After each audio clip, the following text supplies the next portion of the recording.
সম্মানীয় দর্শক বন্ধুরা, প্রধানমন্ত্রী আবাস যোজনা প্রকল্পে নতুন করে আবার সমীক্ষার কাজ শুরু হতে চলেছে জুলাই মাসে।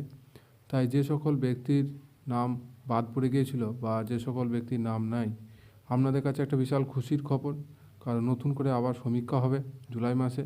সেই সমীক্ষায় যদি আপনার নাম ওঠে, তাহলে আবার নতুন করে আপনি ঘরের টাকা পাবেন। সেই সংক্রান্ত খবর একটা নিউজ পোর্টালে প্রকাশিত হয়েছে, তা আমি আপনাদেরকে দেখাচ্ছি। দেখা যাচ্ছে যে রাজ্যের গরিব মানুষের বাড়ি তৈরির টাকা দিচ্ছে না কেন্দ্র সরকার। এই অবস্থায় রাজ্য সরকার নিজের কোষাগার থেকে যাবতীয় অর্থ খরচ করে মানুষকে এই সুরাহা দিতে উদ্যোগী হয়েছে। সেক্ষেত্রে উপভোক্তা তালিকা চূড়ান্ত করতে আরও একবার রাজ্য জুড়ে যাচাই প্রক্রিয়া ও সমীক্ষার চালাবে প্রশাসন। সূত্রের খবর, আগামী জুলাই মাস থেকেই শুরু হয়ে যাবে এই কাজ।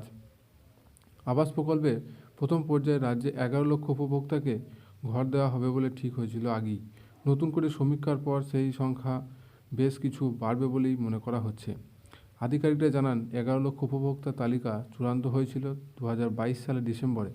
তারপর এই 1.5 বছর অনেক নিজের বাড়ি তৈরি করে ফেলেছে, কেউ চলে গিয়েছে অন্যত্র।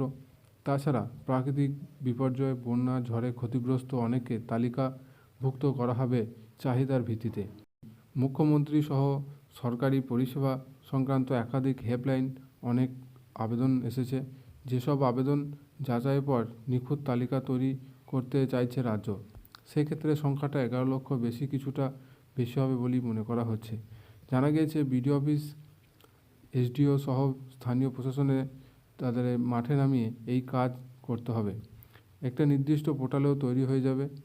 পঞ্চায়েত মন্ত্রী প্রদীপ মজুমদার বলেন, আমরা কেন্দ্রের সমস্ত যে শর্ত মেনে নেওয়ার পরও ওরা টাকা দেয়নি। কোনো গাফিলতি বা দুর্নীতির অভিযোগও প্রতিষ্ঠা করতে পারেনি। স্রেফ রাজনীতি করতে বাংলাকে বঞ্চনা করছে কেন্দ্র। রাজ্য এখন নিজের টাকাতেই সম্পূর্ণ স্বচ্ছতা বজায় রেখে গরিবদের ঘর দেবে।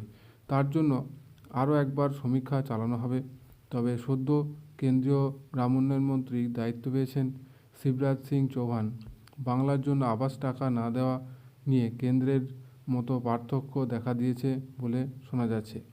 এই পরিস্থিতিতে ফের একবার নয়াদিল্লিতে আবাসের বকেয়া টাকা দাবি জানিয়ে চিঠি দেওয়া হবে কিনা তা নিয়ে নবান্নের শীর্ষ মহলের সিদ্ধান্ত দিকে তাকিয়ে রয়েছে পঞ্চায়েত দপ্তর।